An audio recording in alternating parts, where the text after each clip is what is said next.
My beloved, have you ever wondered what happens when an angel visits you? Angels are not myths or metaphors. They are real, divine messengers, created by God for specific missions in both heaven and on earth. From the first pages of Scripture to the last, angels appear with purpose. They don't visit without a reason. Every time an angel appears in the Bible, something shifts. Something is fulfilled. Angels are immortal spirit beings. Though they sometimes appear in human form, their heavenly nature remains unchanged. The word angel literally means messenger, and they carry out only what God commands. Hebrews 1:14 reminds us, "Are they not all ministering spirits sent out to serve for the sake of those who are to inherit salvation?" That's you. That's us. As God's children, angelic visitation is not only possible, it is part of our inheritance. But in these last days, discernment is crucial. The Bible warns us that Satan can masquerade as an angel of light. So yes, there are fallen angels. And yes, the enemy will try to deceive. That's why we must be prayerful, watchful, and spiritually discerning, so we recognize when a visitation is truly from God. Let's consider 3 life-changing moments in Scripture where angels showed up, and what that means for you. 1. Zechariah and Elizabeth. The angel who answered a long-awaited prayer, Zechariah, was a faithful priest. His wife, Elizabeth, came from a godly lineage. They were righteous before the Lord. But despite their devotion, they carried a deep pain. They were barren, and old age had closed the door on their hopes for a child. One day, while Zechariah was fulfilling his priestly duty of burning incense, an angel of the Lord appeared. Naturally, he was afraid.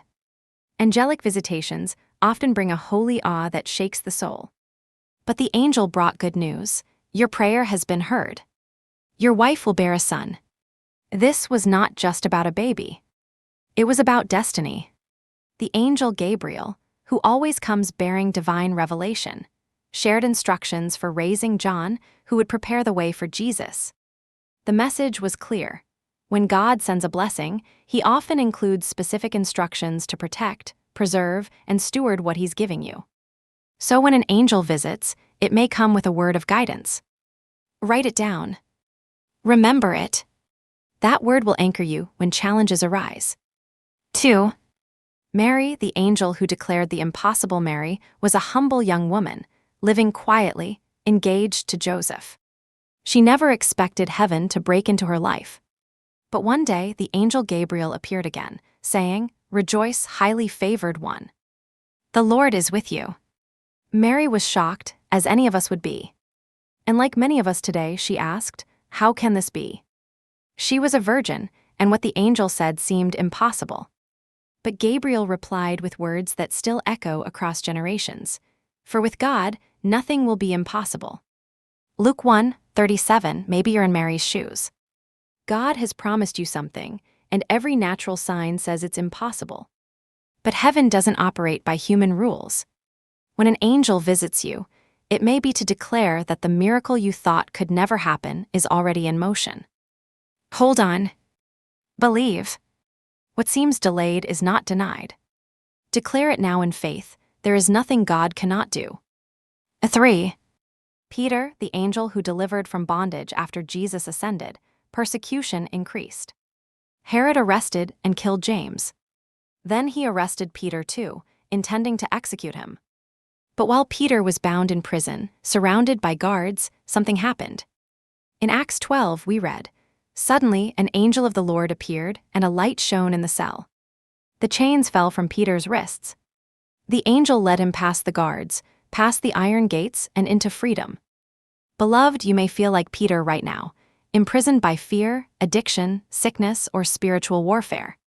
You may feel like the enemy has set up guards to ensure your defeat. But hear this, God is sending his angel to deliver you. Chains are breaking. Doors are opening. You may not even believe it's real when it starts, but it is. The impossible is becoming possible. Even when others give up hope, even when the church forgets how powerful God truly is, he still moves. He still sends angels. How to recognize an angelic visitation? Sometimes, you'll feel a peace that makes no sense. Sometimes you'll see numbers, like 111, 888, 1414, or receive a word in a dream. Sometimes, a stranger will bless you, speak into your life, or help you in a way that leaves you speechless. Hebrews 13:2 says, "Do not neglect to show hospitality to strangers, for by this some have entertained angels without knowing it." Be discerning, be sensitive, and be obedient. When God sends an angel, the blessing is not just in the encounter, it's in the instruction. Zechariah had to follow Gabriel's words carefully. Mary had to surrender her heart fully. Peter had to get up and move when the angel told him to. Your obedience will unlock the full manifestation of the miracle. So today, open your eyes and open your heart. God is still speaking. His angels are still ministering. And your breakthrough may be just one visitation away. Type this in the comments as your declaration of faith. There is nothing God cannot do. And remember, your miracle might just begin with obedience. If this message stirred something within you, share it. Like it. Let it reach someone else who may be waiting for their angelic encounter. God bless you and stay expectant. Your visitation is near.